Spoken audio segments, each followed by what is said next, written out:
YOLO, and welcome to episode 7 of my Pokemon Fire Red Hardcore Nuzlock. This episode, it has a few oopsie-daisy moments, we shall put it like that. Our graveyard is starting to get a little full. Some of you may die, but it's a sacrifice I am willing to make. I'm in danger! I see dead people. Him, her, him, bodies! I killed them. I killed them all. But we're gonna ignore all that ominous foreshadowing and take a look at the team, starting with John Cena. I look at his stats, his moves, which aren't the best, but the fact that he's ghost type means he's immune to normal type moves, so he gives us a solid defensive strategy. As I start looking over our newly constructed or reconstructed team since we had so many deaths last episode. We still have our core heavy hitters like Last Hope, and we have high hopes for Moist Fist to become a regular on the team. Unfortunately, not everyone that we just looked at is going to make it. But that's a future me problem. Right now, what we have to do is finish up that, Route 12, going down towards the city. We still have a bunch of trainers and battles to do there. So I start blitzing my way over there. Unfortunately, I will have to walk past that one guy. The guy who killed 420. Him. I despise that jogger in particular. With his little chipper text dialogue.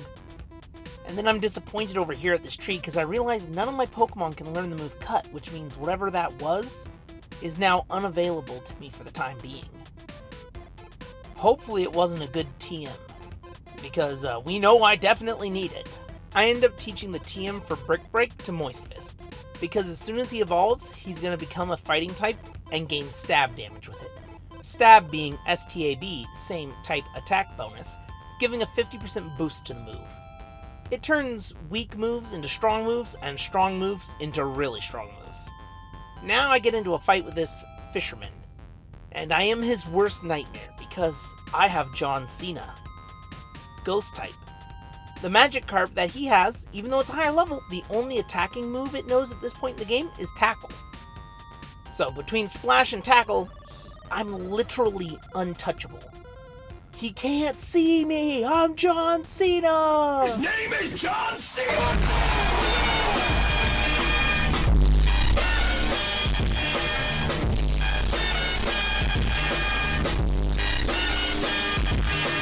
I promise I won't do that every time he comes on the screen. It would get a little too obnoxious. Although you wouldn't see it coming. But when it comes to pro wrestlers turned actors out of the big main three, I would rank John Cena as solidly in second place. First place for actual acting skills and just overall better at the job of actor, I would give to Dave Bautista. He is clearly a cut above the rest. Second place, John Cena. He actually has depth character and he's not a gimmick character like Dwayne Johnson. I love Dwayne "The Rock" Johnson, don't get me wrong.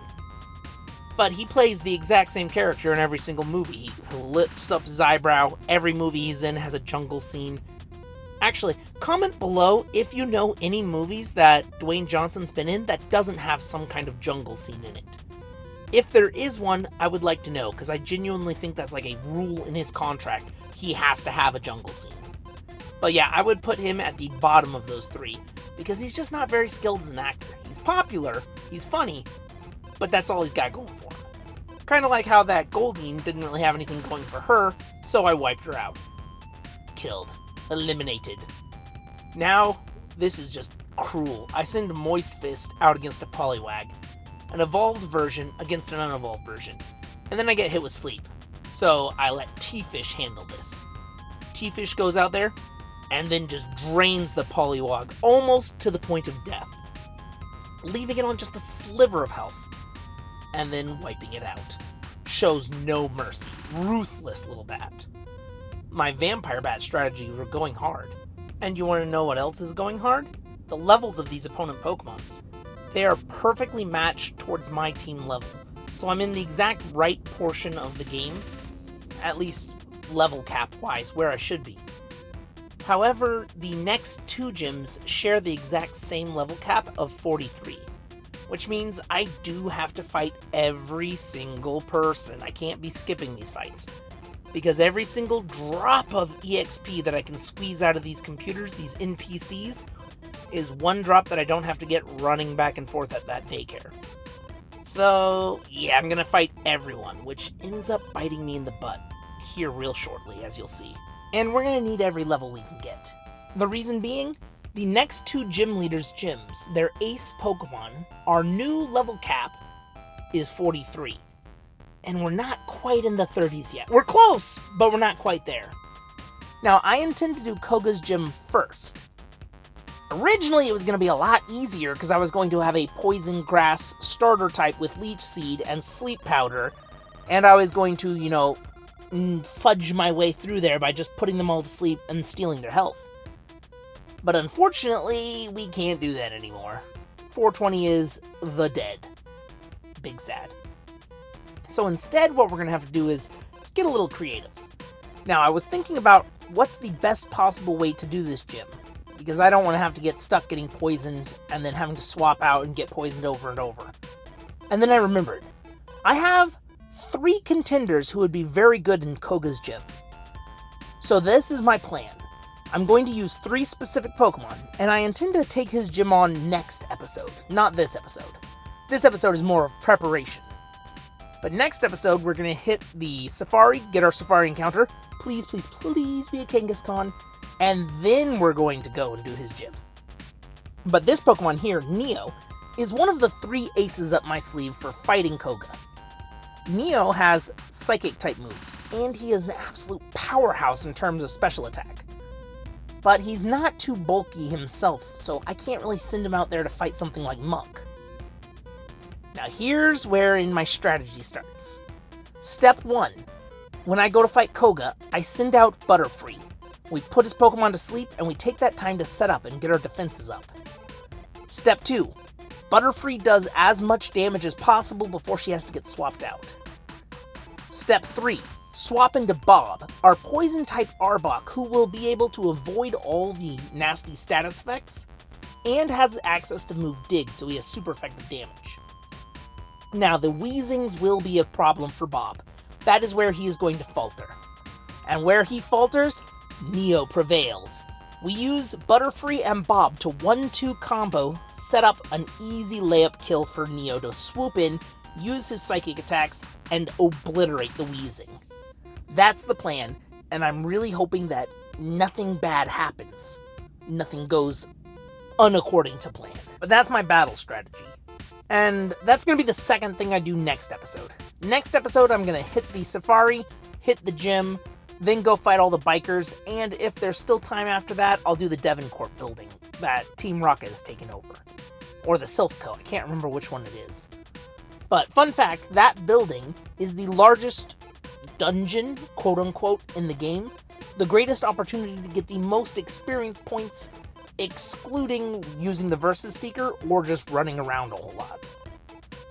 But I'm going to need to do as much preparing as possible for Sabrina's Psychic-type Gym of Death and Destruction.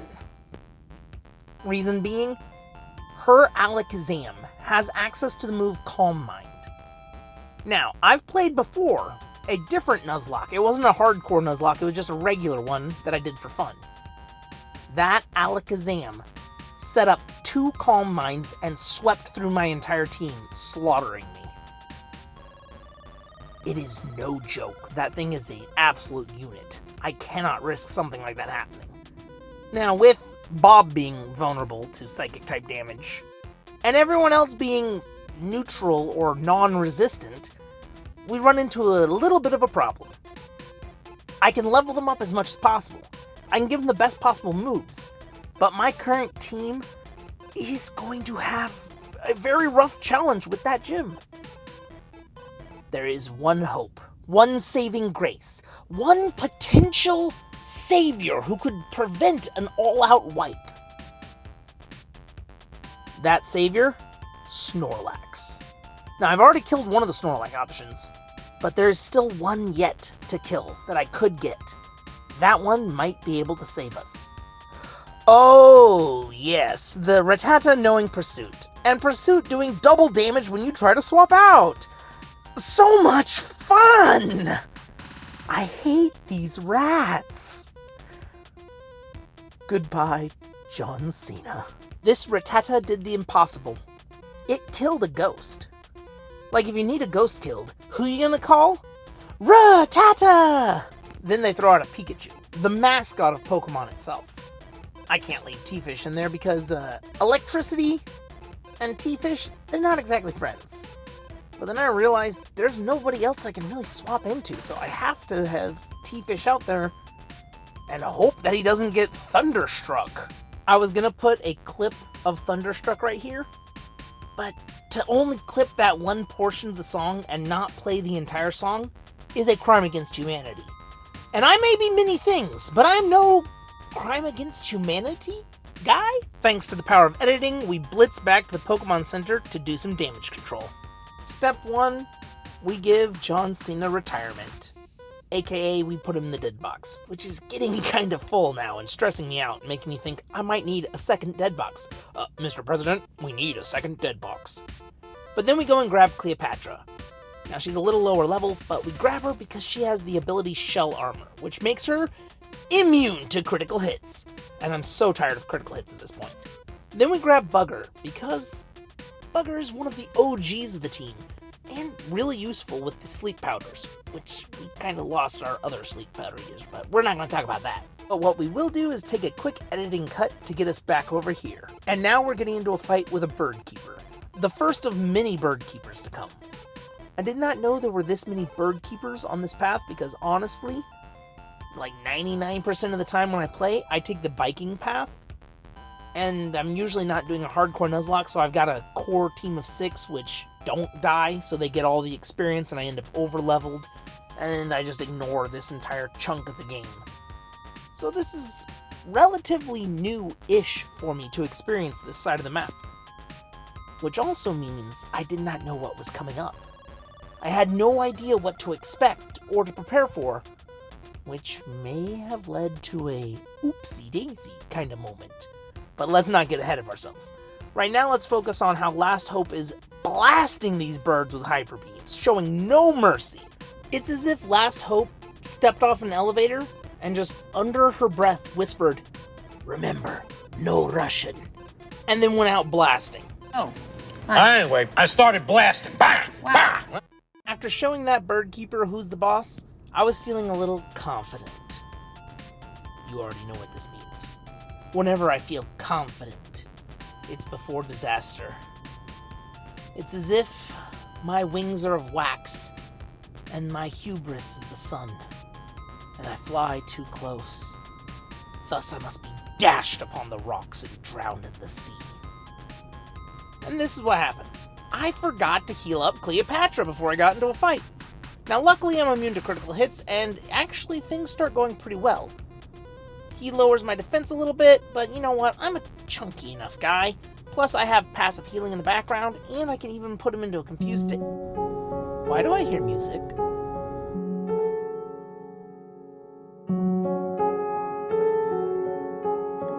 Hello, darkness, my old friend. And update, it hurts. No! God, please, no! No! No! No! Honestly, having my Pokemon die from dumb, simple, 100% avoidable mistakes, it never gets any easier. And what really sucks is Cleopatra was going to be on my Elite Four team because of her ability to avoid critical hits. It was that good of an ability that I knew I could use it and make viable strategies out of it for the end game. And now one of my Elite Four members, technically 2 if you're counting 420 who, rest in peace, has already passed, are gone. So my late game planning that I've been doing in the background, kind of like strategizing all sneaky snake-like, is starting to come undone, which is just a wee bit stressful. So I decide to have Neo lay a beat down and show this bird keeper I'm not to be messed with, before we once again make a quick cut to go to the hospital. We go to the graveyard, the dead box, and drop off Cleopatra.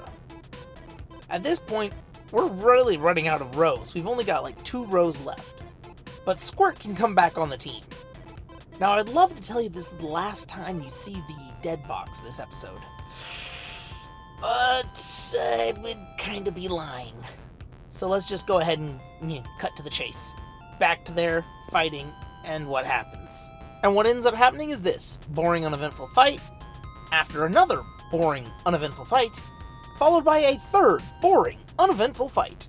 However, at the end of this fight, T-Fish decides she wants to evolve. She's our bestest friend, max level friendship.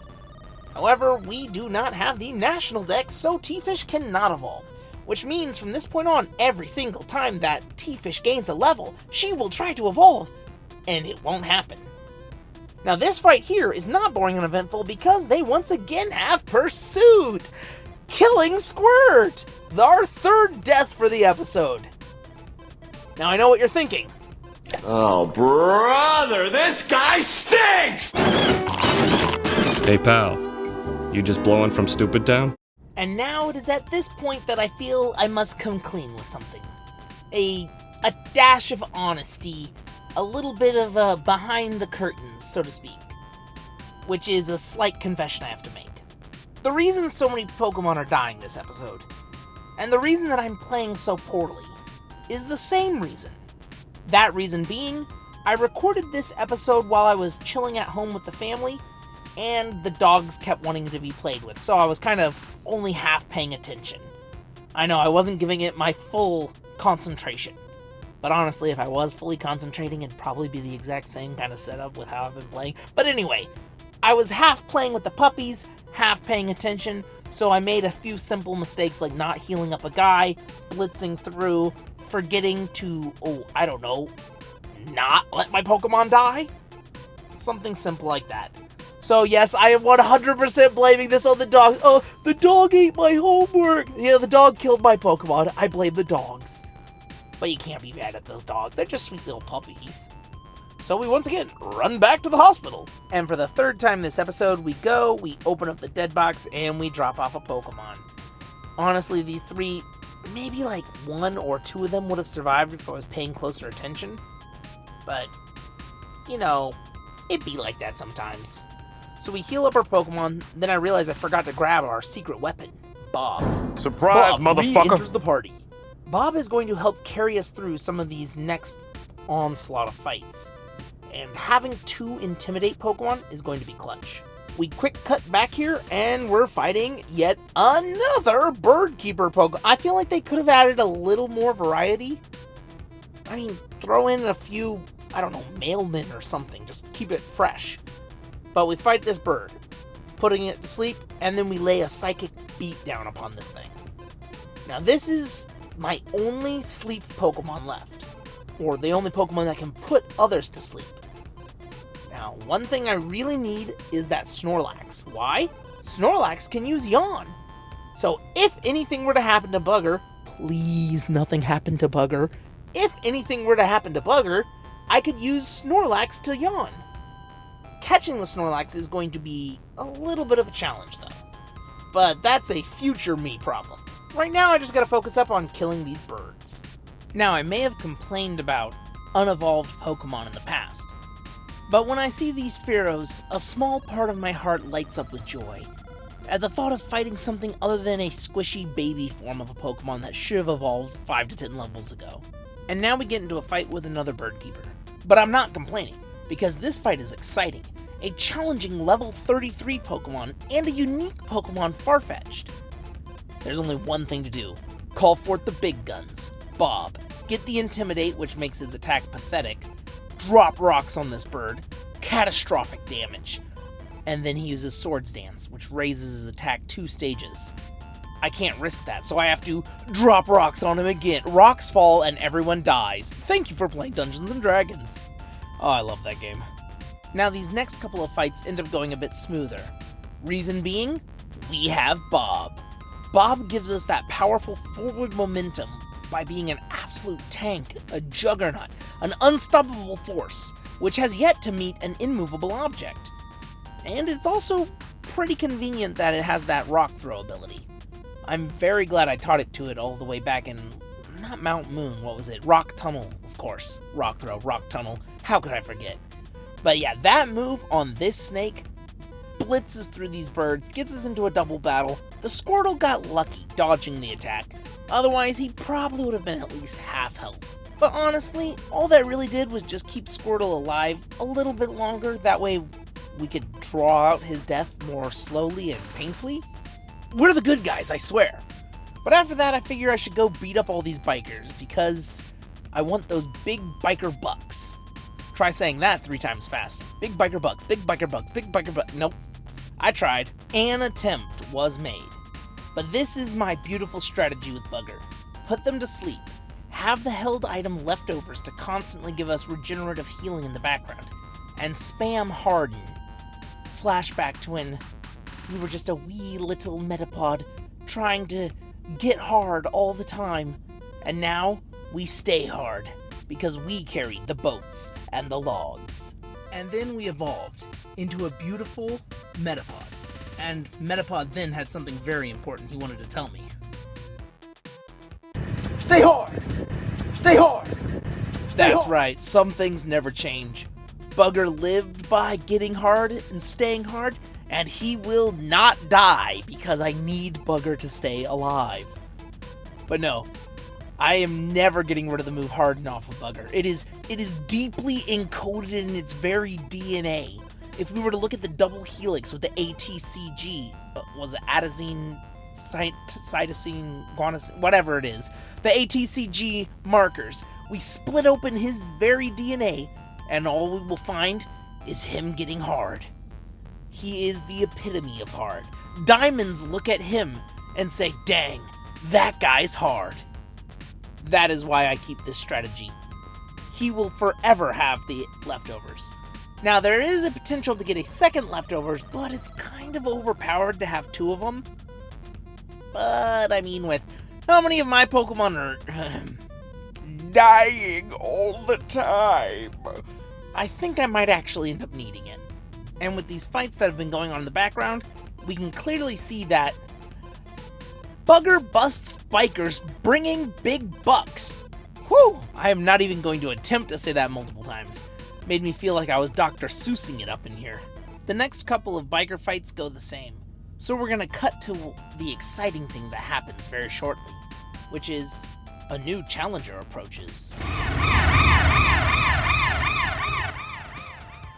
And our new challenger is none other than the failed Mew clone, Ditto. The unstable DNA Pokemon that could turn into anything, breed with almost anything, and thanks to Sun and Moon, or Ultra Sun and Moon, turn into a human being as well, which is deeply unsettling.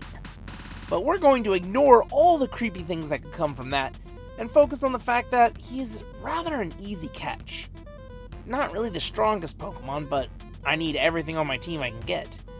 And I already had a name in mind. Now, I'm not going to go with Shape Changer or Doppelganger, no. The name I'm going with for our sweet little Ditto is Burr. Not because he's cold or ice type or anything, no. The Burr I'm referring to is this Burr.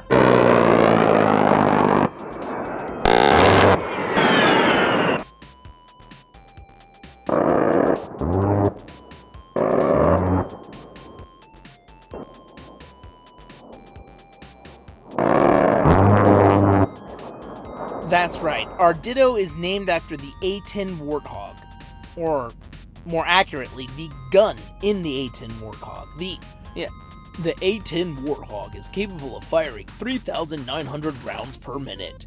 That is so many bullets. Machine gun go brrrr, Pokemon brrrr, brain go brrrr.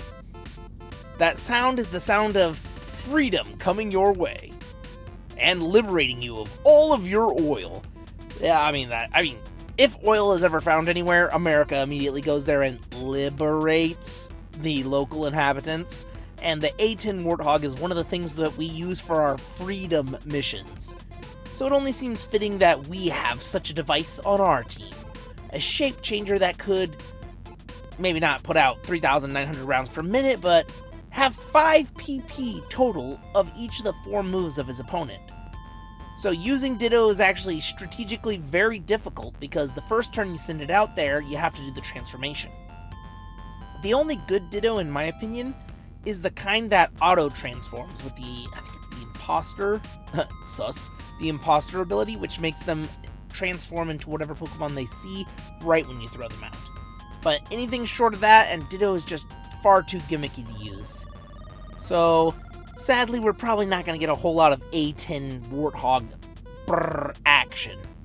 But still, it's a comical name for a little guy who's just going to be on our team for moral support, or maybe, I don't know, additional bodies to throw at the onslaught. Wow, she throws out a Wigglytuff. After our own Miss Puff, the Jigglypuff, perished in this run. It's like they're trying to make fun of us. We have to put this thing down with zero mercy. Extreme prejudice. It's like these people are trying to mock us. Back to back like that? Using Pokemon that were so sentimentally important to us. And this... Oh, no. That's just personal. No. The absolute level of disrespect from those two girls back to back. Their mothers should be ashamed of them. But honestly, their mothers are probably too busy crying because they live in a 2-story house, the entire first floor being the kitchen and the second floor being their child's bedroom. No fathers to be seen. Actually, correct me if I'm wrong, but I believe in the mainline series games, you don't get a father at all except for Emerald, Ruby, and Sapphire. Every other game, you don't have a dad. He's just gone. I wonder if that was a subtle nod to Japanese working culture. Oh, look at this. T-Fish tries to evolve, again. Yet it's impossible for her to evolve. Ah, looky here, another bird trainer. Except this guy has a fully evolved Pokemon for once. A Dotrio. Is this more disrespect? Is this Dr. Disrespect Lane? What is going on here? They're just rubbing it in our faces, all the dead Pokemon we've had. Which, honestly, probably isn't too difficult for them since we've had so many dead Pokemon this run. Which is kind of my bad, but I mean, this episode alone... Okay, we nearly just had another one die. To Pursuit! That's what killed John Cena. I am legitimately terrified of the move Pursuit now. Between the Rattatas, or the Raticates, and the move Pursuit, I'm starting to get paranoia. Well, I guess also crits too, because we've had a few Pokemon die to dumb critical hits, which was unfortunate foreshadowing from Episode 1. Flashback to Episode 1. YOLO, and welcome to Episode 1 of Pokemon Fire Red Hardcore Nuzlocke. This is the first Hardcore Nuzlocke I've ever done, and I figured, why not record it, and see all the ups and downs, the highs and lows. But here's a list of the basic rules for the rundown on how it's going to work. Starting off, number 1. If a Pokemon faints, it's dead. I don't have to worry about that. I've been playing Pokemon for 20 years, it's a children's game. There's no way anyone's going to die unless it's to some dumb crit. Some of you may die, but it's a sacrifice I am willing to make. I'm in danger. 2. Yes. Past Alex. They were the best of times, they were the worst of times. They were times in which you came into this overconfident, cocky, and quite honestly, full of yourself. And now, with over a dozen, maybe even 2 dozen, not yet 3 dozen, hopefully we don't get to 3 dozen, but with the way we're going, it's looking like it will be, 3 dozen dead. What do you have to say for yourself? Actually, that's a good point. Everybody in the comments below, make a prediction for just how many dead Pokemon you think I'm going to have by the end of this entire campaign. Will I be able to make it throughout the rest of my Pokemon journey without filling up the dead box completely? Or is it going to spill over into a secondary dead box? How many total dead do you think I will have? Or on a more pessimistic, macabre kind of note, drop a comment saying who you think is not making it to the Elite Four.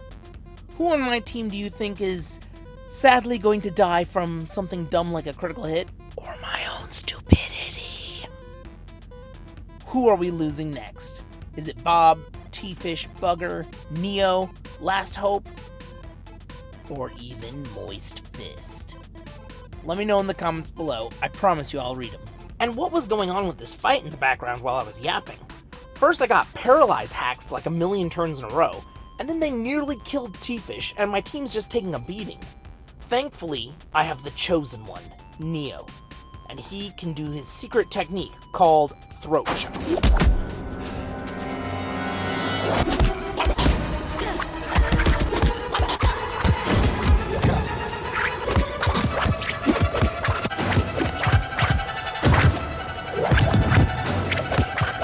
But after finally defeating the last trainer on that gauntlet-style death road of a nightmare which left my team battered, bruised, beaten, but not broken, we go, talk to the fisherman, get our final fishing rod of the game, heal up our team over here at the Pokemon Center before we get our new encounter. That's right, we have an encounter in this town. The little puddle of water behind the fisherman's house actually has a chance for us to gain another encounter here in the town, and then we get an encounter in the Safari Zone next episode. So let's see what we can get. A Magikarp. Well, that's obviously a reroll duplication, so we just try again. Species Clause. And we got another Magikarp. Okay, let's not panic. It's only 2 in a row. We could... Oh. At this point, my hopes were sinking faster than a Magikarp that just got hit with a Hyper Beam, and I thought we pretty much were out of luck. Until I saw Goldeen. I've never used one of these things. I have very low hopes for it. It looks dumb, so I decided to give it a nickname that matched. Cannon Fod. Short for Cannon Fodder. Because I'm basically just going to use it as a sacrifice if need be. Thank you guys for watching. Don't forget to like, comment, and subscribe, and I'll catch you on the flip side.